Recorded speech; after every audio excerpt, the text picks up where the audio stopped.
Bismillahirrahmanirrahim. Assalamualaikum warahmatullahi wabarakatuh. Alhamdulillahirabbil alamin. Assalatu wassalamu ala asyrafil anbiya'i wal mursalin wa ala alihi washabihi rasulillahi ajmain. Amma ba'd. Yang saya hormati Ibu Sukma Mehilda SE SY MPD selaku dosen pembimbing mata kuliah Usnul Fiqih, dan yang saya hormati serta saya banggakan teman-teman seperjuangan. Baiklah, perkenalkan, nama saya Julia Mansyurin. Saya dari Prodi Akuntansi Syariah NIM 202001933. Baiklah, di sini saya akan memenuhi tugas yang diberikan oleh Ibu Sukma, yaitu tentang 5 kaidah asasi. Kaidah asasi di sini atau yang dikenal dengan Al-Qawaid Al-Kubra merupakan penyederhanaan penjelasan yang lebih detail dari kaidah inti tersebut. Adapun kaidah asasi ini adalah kaidah yang tingkat kesahihannya diakui oleh seluruh aliran hukum. Kaidah-kaidah tersebut antara lain: 1. Segala perkara tergantung pada nilainya. Itu kamu sayang yang ini. Yang mana kaidah ini merupakan kaidah asasi yang pertama, dan kaidah ini menjelaskan tentang niat. Niat di kalangan ulama-ulama Syafi'iyah diartikan dengan bermaksud untuk melakukan suatu yang disertai dengan pelaksanaannya. Niat sangat penting dalam menentukan kualitas ataupun makna perbuatan seseorang.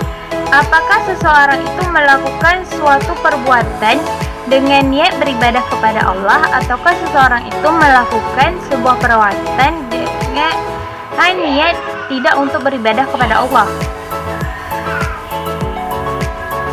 tetapi semata-mata karena nafsu atau kebiasaan.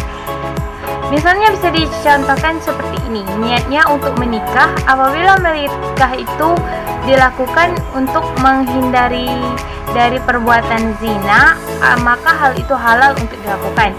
Tetapi jika hal itu dilakukan hanya semata-mata untuk menyiksa dan menyakiti hati istrinya, maka hal itu haram untuk dilakukan. Yang kedua, kaidah tidak bisa dihilangkan karena adanya keraguan kaidah fikih. Yang kedua adalah kaidah tentang keyakinan dan keraguan.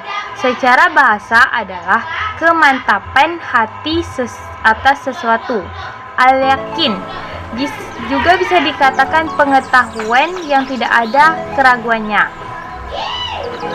Ulama sepakat dalam mengartikan al-yakin yang artinya pengetahuan dan merupakan antonim dari asyak mengenai keraguan-keraguan ini. Menurut Al-Syak Abu Hamid Al-Syafirah, itu ada 3 macam, yaitu keraguan berasal dari haram, dan keraguan berasal dari mubah, serta keraguan yang tidak diketahui pangkal asalnya atau syubhat. Dari uraian di atas, maka dapat kita peroleh pengertiannya secara jelas bahwa suatu yang bersifat tetap tidak dapat dihapuskan kedudukan oleh keraguannya. Sebagai penjelasan lebih lanjut, hukum asal sesuatu itu adalah terbatas seseorang dari beban tanggung jawab, sehingga al-yakin bukan termasuk suatu yang terbebankan.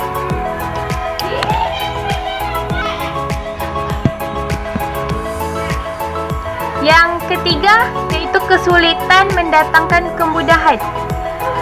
Yang ini merupakan kaidah al-musyaqqah taklid at-taisih. Ialah kaidah yang bermakna kesulitan menyebabkan adanya kemudahan, atau kesulitan mendatangkan kemudahan bagi mu'alaf.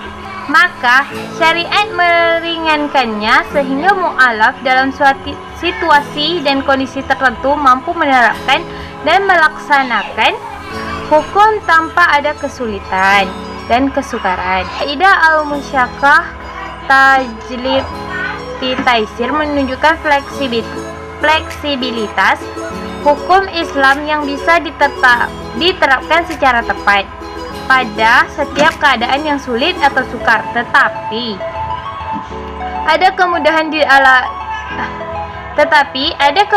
di dalamnya, yang mampu menjawab berbagai permasalahan tersebut berdasarkan sub atau pada bab-bab tertentu. Dan yang keempat, kaidah harus dihilangkan. Yang mana kaidah ini menjelaskan bahwa pertama bahaya itu harus dihilangkan yang didasarkan pada hadis Nabi. Kedua, bahwa keadaan darurat dapat memperoleh hal yang dilarang. Dan yang ketiga, kebolehan dalam melakukan hal yang dilarang. Itu sekedarnya saja. Keempat, bahaya tidak boleh mencegah bahaya umum.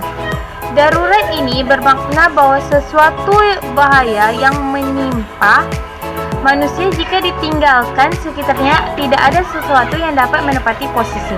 Dan yang terakhir, yaitu adat dapat dijadikan pertimbangan dalam menetapkan dan menerapkan hukum kaidah fikih asasi. Kelima adalah tentang adat atau kebiasaan. Dalam bahasa Arab terdapat dua istilah yang berkenaan dengan kebiasaan, yaitu al-adat dan al-urf. Adat adalah suatu perbuatan atau perkataan yang terus-menerus dilakukan oleh manusia lantaran dapat diterima akal dan secara kontinu manusia mau mengulanginya. Sedangkan urf adalah suatu perbuatan atau perkara di mana jiwa merasakan suatu ketenangan dalam mengerjakannya. Karena jika sudah sejalan dengan logika dan dapat diterima oleh watak kemanusiaannya. Baiklah, demikian penjelasan saya tentang 5 kaidah asasi.